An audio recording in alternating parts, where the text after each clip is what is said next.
नमस्कार दोस्तों, जब दुनिया ये याद करेगी कि फिलिस्तीन के नागरिकों के साथ कौन खड़ा था तो सबसे पहले यमन के हूती विद्रोहियों का नाम निकलकर आएगा, क्योंकि इस वक्त कोई और खड़ा हो ना हो, यमन का हूती ग्रुप लगातार इजराइल को धूल चटाता हुआ नजर आ रहा है। अब देखिए ना, यमन के जरिए इजराइल के कई शहरों पर एकाएक मिसाइल दागे गए और हर तरफ मिसाइल की गूंज जो है सुनाई दे रही है। इस वक्त की बड़ी खबर, बड़ी जानकारी आपको दे दूं कि यमनी सेनाओं के जरिए इजराइल के कई शहरों पर ताबड़तोड़ मिसाइली अटैक हुआ है और इसमें इजराइल का आयरन डोम पूरी तरीके से फेल हो गया है। ईरान के वक्त भी फेल हुआ था और यमनी सेनाओं के जरिए जो अटैक किया जा रहा है, अब भी आयरन डोम पूरी तरीके से फेल हो गया है। पूरे इजराइल में इस वक्त सायरन की आवाज़ सुनाई दे रही है, हर तरफ सायरन ही सायरन बज रहे हैं, लोग बंकरों में छुपते हुए नजर आ रहे हैं। ईरान ने पहले ही तबाही मचा रखी थी, अब यमनी सेनाओं की तरफ से जो तबाही मचाया जा रहा है वो देखकर इजराइल की रूह कांप गई है। इजराइल में इस वक्त त्राही त्राही एक बार फिर से मचा दिया गया है यमन के सेनाओं के जरिए। दरअसल दोस्तों, आपको बता दूं कि एक खबर निकलकर सामने आ रही है जहां पर यमनी सेनाओं को लेकर कहा जा रहा है कि उन्होंने जमकर इजराइल के कई शहरों को निशाना बनाया है, जिसमें तेल अवीव, हाइफा शहर जैसे बड़े इजराइल के शहरों को पूरी तरीके से खत्म करने की कोशिश यमनी सेनाओं के जरिए किया गया है। यमनी सेनाओं के तमाम लड़ाके इस वक्त इस लड़ाई को लड़ते हुए नजर आ रहे हैं।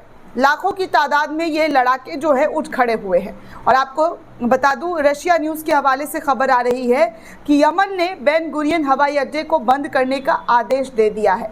साफ तौर पर कहा है कि जिसको अपनी जान प्यारी है वो बेन गुरियन एयरपोर्ट को बंद कर दे और वहाँ से चला जाए, नहीं तो आने वाले वक्त में ऐसी त्राही मचेगी कि इजराइल का पूरी तरीके से नेस्तो नाबूद कर दूंगा, उसका वजूद नहीं बचेगा। इस तरीके का यमनी सेनाओं के जरिए पहले से ही दोस्तों ऐलान करके बता दिया जा रहा है। ये नहीं इजराइल की तरह छुप छुपा करके अटैक कर रहे हैं, फिलिस्तीन के लोगों को निशाना बना रहे हैं, छुप कर घरों में बम बरसा रहे हैं। ये सब कुछ यमन के जरिए नहीं किया जा रहा है, बल्कि यमनी सेनाओं के जरिए ये किया जा रहा है कि वो लगातार अटैक करते हुए इजराइल के कई एयरपोर्ट को निशाना बनाता हुआ नजर आ रहा है। तो ये बड़ी जानकारी निकलकर सामने आ रही है। वहीं एक और न्यूज़ सामने आई है जहां पर कहा जा रहा है कि मिसाइल से अटैक जो है यमन के ज़रिए ताबड़तोड़ तरीके से की जा रही है, जहां पर यमन के जो लड़ाके हैं उन्होंने पूरी ताकत के साथ मिसाइल लॉन्च करना शुरू कर दिया है और आईडीएफ की सेना धूल चाटती हुई नजर आ रही है। आईडीएफ की सेना भागती हुई नजर आ रही है दोस्तों, ज़बरदस्त तरीके से भाग रही है इजराइल के अंदर, क्योंकि इंटरसेप्ट ख़त्म हो चुका है। वो यमनी ड्रोन्स को जो है आसमान में नहीं गिरा पा रहे हैं और आयरन डोम जो है वो भी जो उनके हथियार है, जो मिसाइल्स हैं, उसको वो जो है अटैक नहीं कर पा रहे। तो ये इस वक्त की बड़ी जानकारी दे रही हूँ दोस्तों, जहाँ पर बड़ी तादाद में जो है यमन के सेनाओं के ज़रिए मिसाइल दाग कर निशाना बनाना शुरू कर दिया गया है।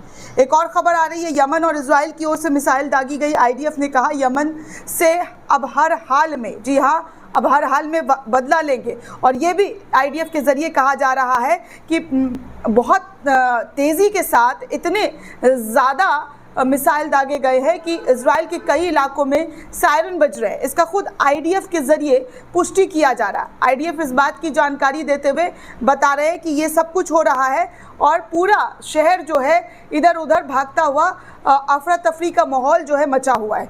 वहीं एक और खबर आ रही है कि यमन का इजराइल पर लगातार हमला है। अमरीश मिश्रा जो है उन्होंने ट्वीट करते हुए जानकारी दी और बताया कि हर तरफ उनका एयर स्पेस भी बंद करने की जो है जो बात की गई है। और तो और कई लोग शहर को छोड़कर भागते हुए भी नज़र आ रहे हैं, वो भी नज़र आ रहा है दोस्तों। जैसा ईरान के वक्त हुआ था, ठीक वैसा ही यमनी सेनाओं के ज़रिए जो अटैक हुआ है, उस अटैक के कारण इजराइल के अंदर जो बॉर्डर्स है उधर से लोग भागते हुए दिखाई दे रहे हैं। वहीं वॉर मॉनिटर के हवाले से एक रिपोर्ट सामने आई है जहां पर बताया जा रहा है कि पहले से चेतावनी दे दी गई थी तेल अवीव को यमन के ज़रिए, और अगर उन्होंने बात हल्के में लिया है तो उसका अंदाज़ा आप साफ तौर पर देख सकते हैं कि किस तरीके का मिसाइल दाग कर यमनी सेनाओं ने पूरा का पूरा इजराइल दहला दिया है। इजराइल में हर तरफ घंटी ही घंटी बज रही है, भागो भागो, मौत का साया आ रहा है, मंडरा रहा है। और ऐसी मिसाइल दागी जा रही है जहां पर साफ तौर पर इजराइल का जो वर्चस्व है वो यमन के ज़रिए हिलाने की कोशिश की जा रही है। पहले ईरान ने हिलाया था और अब यमन ने पूरी तरीके से उसको खाक करने का ठान लिया है। दोस्तों, एक और रिपोर्ट सामने आ रही है आरकेएम न्यूज़ के हवाले से बताया जा रहा है कि ईरान की बीवीपी ने कहा है कि IRGC इजराइल और अमेरिका द्वारा युद्ध फिर से शुरू करने की संभावना, इसके लिए पूरी तैयारी की जा चुकी है। अमेरिका और इजराइल ईरान के चपेट में आने वाला है। ईरानी सीमा के पास अपने सैनिकों को निकलने के लिए तेहरान में फिर से हमला करने की बात जो है वो उड़ती उड़ती खबरों के हवाले से सामने आ रहा है कि ईरान ने अपने बॉर्डर्स को भी घेर लिया है और अपने सेनाओं को तैनात कर दिया है। तो आने वाले वक्त में दोस्तों ईरान का अमेरिका और इजराइल के साथ एक बार फिर से अटैक का जो खबर है वो निकलकर सामने आ सकता है।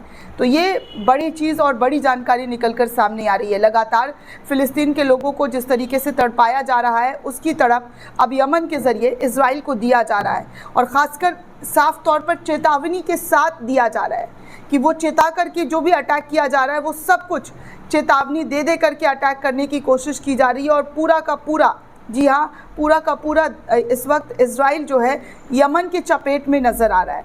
यमन हर तरीके से, जी हाँ, हर तरीके से इजराइल को सबक सिखाता हुआ दिखाई दे रहा है। किसी भी कीमत पर वो उसे नहीं छोड़ेगा, ऐसा ऐलान कर दिया गया। और इस वक्त तबाही का मंजर यमनी सेनाओं के ज़रिए इजराइल में लाया हुआ है। दोस्तों, इस पूरे रिपोर्ट को लेकर आप क्या सोचते हैं, आपकी क्या प्रतिक्रिया है, हमें कमेंट करके ज़रूर बताइएगा। साथ ही साथ चैनल को ज़्यादा से ज़्यादा लाइक, शेयर और सब्सक्राइब करना बिल्कुल भी ना भूलें। शुक्रिया दोस्तों।